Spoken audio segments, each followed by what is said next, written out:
Deep sir. Hi Sunil. Hi sir. Congratulations. Firstly, fans ತುಂಬ enjoy ಮಾಡ್ತಾ ಇದ್ದಾರೆ. ಅವರು ಥಿಯೇಟ್ರಲ್ಲಿ ಸೆಲೆಬ್ರೇಟ್ ಮಾಡ್ತಾ ಇದ್ದಾರೆ. ನಿಮ್ಮ ಸೆಲೆಬ್ರೇಷನ್ಸ್ ಎಲ್ಲ ಹೆಂಗೆ ನಡೀತಾ ಇದೆ ಸರ್? ಸರ್ ಅವ್ರು ಮಾತಾಡ್ತಾ ಒಬ್ಬೊಬ್ಬರು ಆರ್ಟಿಸ್ಟು ಟೆಕ್ನಿಷಿಯನ್ಸ್ ಮಾತುಗಳು ಕೇಳಿದ್ರೆ ಅವರು they are so happy. My whole team is so happy. That is my celebration. ಅಷ್ಟೇ ಸರ್. ಇದ್ರ ಮೇಲೆ ನಾನು ಹೋಗಿ ನಾನು ಟೆರಸಲ್ಲಿ ನಿಂತ್ಕೋತೀನಿ, ಟೇಬಲ್ ಹತ್ರ ನಿಂತ್ಕೋತೀನಿ, ಒಂದು ಕಾಫಿ ಹಾಕೊಂಡು ನಿಂತ್ಕೋತೀನಿ ಸರ್. That is all. ನನ್ನ ಸೆಲೆಬ್ರೇಷನ್ ಅಲ್ಲೇ ಎಂಡ್ ಆಗೋಗುತ್ತೆ. ನಾನು ಈ ಧೂಮ್ ಧುಮಾಕ ನಾನು ಆ್ಯಕ್ಚುಲಿ ಅಷ್ಟು ಇದು ಮಾಡೋನಲ್ಲ. ಈ ಒಂದು ವಿಡಿಯೋ ಹಾಕಿದ್ರು, ಆ ಜನಗಳು ಥಿಯೇಟ್ರ್ ಮುಂದೆ ಆ ಥರ ಕೂಗಿ ಕಿರ್ಚಾಡಿ, that is my celebration sir. And Vijay ಕರ್ನಾಟಕಕ್ಕೆ ಬಂದು ಅವರಿಗೆ ಸಿಗ್ತಾ ಇರೋ ಸೌಂಡು, ಅದು ನನ್ನ ಸೆಲೆಬ್ರೇಷನ್ನು. ಕಾರ್ತಿಕ್ ಇಸ್ ಮೈ ಫ್ರೆಂಡ್, ಅವ್ರು ಇವತ್ತು ಎಂಜಾಯ್ ಮಾಡ್ತಾ ಇದ್ದಾರೆ, that is my celebration. Manju ಅವರು ನನಗೆ ಸಂಭಾಷಣೆ ಬರೆದು ಅವ್ರ ಮುಖದಲ್ಲಿ ನಗು ನೋಡ್ತಾ ಇದ್ದೀನಿ, ದಟ್ ಈಸ್ ಮೈ ಸೆಲೆಬ್ರೇಷನ್.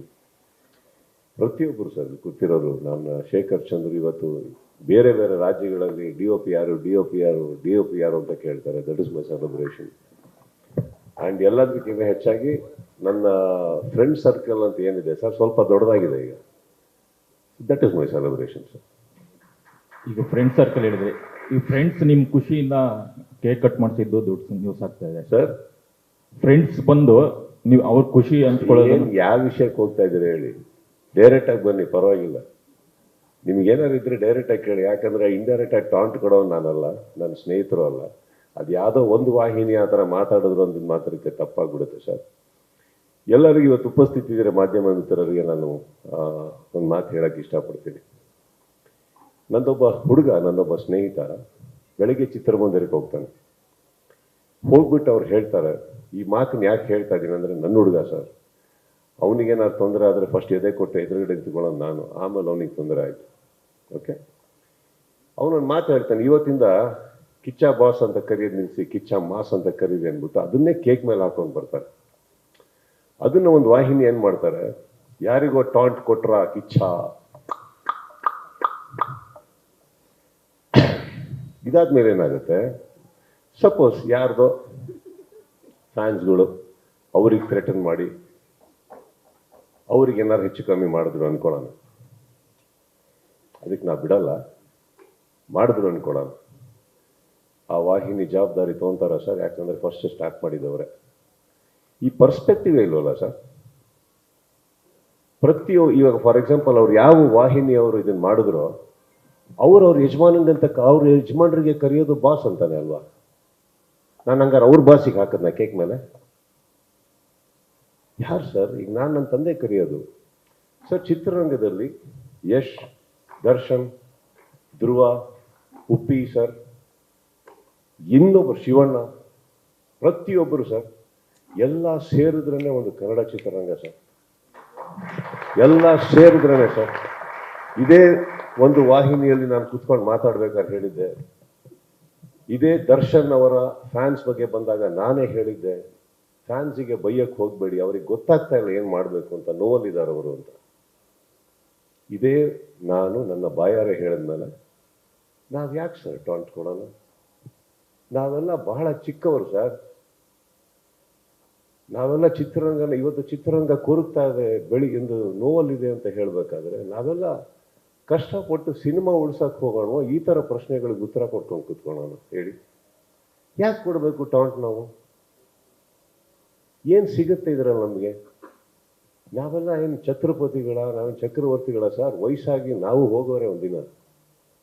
ಬದುಕಿರ್ಬೇಕಾದ್ರೆ ಒಂದು ಸಿನಿಮಾ ನಮ್ಮ ಕೈ ಹಿಡಿದಿರ್ಬೇಕಾದ್ರೆ ಬೆಳೆಯೋಣ, ಆಸೆ ಪಡೋಣ, ಇನ್ನಷ್ಟು ಒಳ್ಳೆ ಚಿತ್ರ ಮಾಡೋಣ ಅಂತ ಇರಬೇಕಾದ್ರೆ ನಿಮ್ಮಂಥವ್ರು ಬಂದು ನಮ್ಮನ್ನು ಪ್ರಶಂಸಿಸಿದಾಗ ಖುಷಿ ಪಡೋಣ ಅಂತ ಹೋದರೆ, ಸ್ವಲ್ಪ ರಿವೈಂಡ್ ಮಾಡಿದ್ರೆ ಆ ಹುಡುಗ ಎಲ್ಲಿ ಮಾತಾಡಿದ್ದು ಅನ್ನೋದು ಕ್ಲೀನಾಗಿ ಗೊತ್ತಾಗುತ್ತೆ ಅಲ್ವೇ? ಯಾರಿಗನ ಟಾಂಟ್ ಕೊಡೋಣ ಸರ್? ಅವ್ರು ಯಾರಿಗೆ ಟಾಂಟ್ ಕೊಡ್ತಾ ಇದೀವೋ ಅವರು ನನ್ನ ಸಹೋದರರ ಥರ ಇದ್ದವರು ಸರ್. ಅವರು ಪ್ರತಿಯೊಬ್ಬರು, ಇವಾಗ ಫಾರ್ ಎಕ್ಸಾಂಪಲ್ ಆ ವಾಹಿನಿಯಲ್ಲಿ ಒಂದು ಕಲಾವಿದನ ಹೆಸರು ತಗೊಂಡು ಟಾಂಟ್ ಅಂತ ಹೇಳಿದ್ರು. ಯಾಕೆ ಸರ್? ಈಗ ಯಶ್ಗೆ ಯಶ್ ಬಾಸ್ ಅಂತ ಕರೆಯಲ್ವಾ? ಧ್ರುವಂಗೆ ಧ್ರುವ ಬಾಸ್ ಅಂತ ಕರೆಯಲ್ವಾ? ಶಿವಣ್ಣ ಬಾಸ್ ಅಂತ ಅನ್ನಲ್ವಾ? ಎಲ್ಲರಿಗೂ ಅವರವ್ರ ಫ್ಯಾನ್ಸ್ಗಳು ಹಾಗೆ ಕರೀತಾರೆ. ಉಪ್ಪಿ ಬಾಸ್ ಅನ್ನಲ್ವಾ? ಹೇಳಿ, ವೈ? ನನಗೂ ದರ್ಶನ್ಗೂ ಏನಿಲ್ಲ ಸರ್. ಬಹಳ ಕಷ್ಟಪಟ್ಟು ಅವರು ಮೇಲೆ ಬಂದಿದ್ದಾರೆ, ಕಷ್ಟಪಟ್ಟು ಪ್ರತಿ ಕಲಾವಿದರು ಬಂದಿದ್ದಾರೆ. ಚಿತ್ರರಂಗ, ಕನ್ನಡ ಚಿತ್ರರಂಗ ಇವತ್ತು ತುಂಬಾ ತುಂಬಾ ತುಂಬಾ ನೋವಲ್ಲಿದೆ. ಅದು ಬೆಳಿಬೇಕು ಅಂದ್ರೆ ಇದು ಬೇಡ ನಮ್ಮ ಇಂಡಸ್ಟ್ರಿಯಲ್ಲಿ. ನಮ್ಮಲ್ಲಿ ಇಲ್ಲ ಸರ್ ಇದು. ಆಕ್ಚುಲಿ ನನ್ನ ಫ್ಯಾನ್ಸ್ ಕೂಡ ಹೋಗಿ ಎಲ್ಲ ಹೀರೋಗಳು ಸಿನಿಮಾ ನೋಡ್ತಾರೆ ಸರ್. ಅವ್ರ ಫ್ಯಾನ್ಸ್ಗಳು ಬಂದು ನಮ್ಮ ಸಿನಿಮಾ ನೋಡ್ತಾರೆ ಸರ್. ಈ ವಾತಾವರಣ ಬೆಳಿಬೇಕಾದ್ರೆ ಏನಾಗುತ್ತೆ, ಆಲ್ರೆಡಿ ಆನ್ಲೈನಲ್ಲಿ ನಡೀತಾ ಇರಬೇಕಾದ್ರೆ ಇದನ್ನ ಯಾರೋ ಒಬ್ರು ಈ ತರ ಒಂದು ಪರ್ಸ್ಪೆಕ್ಟಿವ್ ಕೊಡೋದೇ ರಾಂಗ್ ಅಲ್ಲ ಸರ್? ಹೇಳಿ. ಈ ಕೆಟ್ಟ ಅಹಂಕಾರ ನಮ್ಮಲ್ಲಿ ಇದೆ ಅಂತ ನೀವು ಅನ್ಕೊಂಡಿರೋದೇ ತಪ್ಪಲ್ವಾ? ಇದು ಯಾರಾದ್ರಾಗ್ಲಿ, ಅದು ಇವತ್ತು ನಾನು ಇದಕ್ಕೆ ಕ್ಲಾರಿಟಿ ಕೊಡ್ತಾ ಇಲ್ಲ ಸರ್. ಚಿತ್ರರಂಗ ಇವತ್ತು ಒಂದು ನಮ್ಮ ಹಿರಿಯರು ಸರ್, ಅವರ ಜವಾಬ್ದಾರಿ ಅವರ ಭುಜದ ಮೇಲೆ ತಗೊಂಡು ಚಿತ್ರರಂಗನ ಬೆಳೆಸಿ ಬೆಳೆಸಿ ಬೆಳೆಸಿ ಬೆಳೆಸಿ ಬೆಳೆಸಿ ಇವತ್ತು ನಮ್ಮಗಳ ಕೈಯಲ್ಲಿ ಕೊಟ್ಬಿಟ್ಟು ಹೋಗಿದ್ದಾರೆ. ಅದನ್ನ ನೀವು ಇನ್ನಷ್ಟು ಬೆಳೆಸಿ ಅಂತ. ನಾವಿದನ್ನ ಬೆಳೆಸಿ ನಮ್ಮ ನೆಕ್ಸ್ಟ್ ಜನರೇಷನ್ ಕೈ ಕೊಟ್ಬಿಟ್ಟು ಹೋಗ್ಬೇಕು. ತಮ್ಮಂದ್ರೆ ಇನ್ಮೇಲೆ ನೀವು ಬೆಳೆಸಿ ಅದನ್ನ ಅಂತ. ಇದೊಂದು ಕುಟುಂಬ, ಇದೊಂದು ಸಂಪ್ರದಾಯ ಸರ್. ಇಲ್ಲಿ ನಮಗೆ ನಾನು ಕರೆಯೋದು ಬಾಸ್ ಅಂತ ನನ್ನ ತಂದೆಗೆ ಸರ್. ಅವಾಗ ನಾನೇನು ಹೇಳಬೇಕಿತ್ತು, ನನ್ನ ತಂದೆಗೆ ಹೇಳ್ತಾ ಇದೆಯಾ ಅಂತ ಕೇಳಬೇಕಿತ್ತು. ಬಟ್ ಗೊತ್ತಿಲ್ಲ ಸರ್, ನನ್ನ ಆ ಹುಡುಗಂದು ಮನಸ್ಸು ನನಗೆ ಗೊತ್ತು. ಆ ಥರ ಮನಸ್ಸಲ್ಲ. ಆ ಪರ್ಸ್ಪೆಕ್ಟಿವ್ ಕೊಟ್ಟಂಥ ಆ ವಾಹಿನಿಗೂ ನಾನು ಕೇಳ್ಕೊಳ್ಳೋದು ಇಷ್ಟೇ.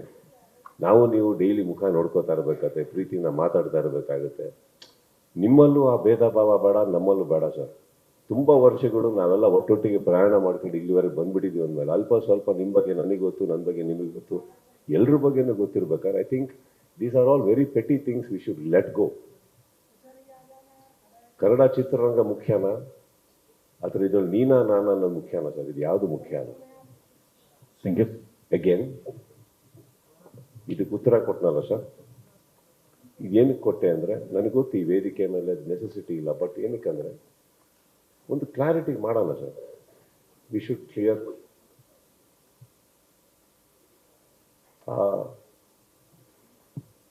ಪರ್ಸ್ಪೆಕ್ಟಿವ್ ಕೊಟ್ಟಂಥ ವ್ಯಕ್ತಿನೂ ಇದೆ, ರೂಮಲ್ಲಿದ್ದಾರೆ. ಆ ಧ್ವನಿ ಇನ್ನೂ ಕೇಳಿಸ್ತಾನೆ ಇದೆ ನನಗೆ. ಟಾಂಟ್ ಕೊಟ್ರ ಸುದೀಪ್, ಟಾಂಟ್ ಕೊಟ್ರ ಸುದೀಪ್ ಅಂತ. ನಿಮ್ಮ ಧ್ವನಿ ಭಾಳ ಸುಂದರವಾಗಿದೆಯಮ್ಮ. ಒಂದು 4 ಜನಕ್ಕೆ ಒಳ್ಳೇದಾಗಂಗೆ ಮಾತಾಡಿ.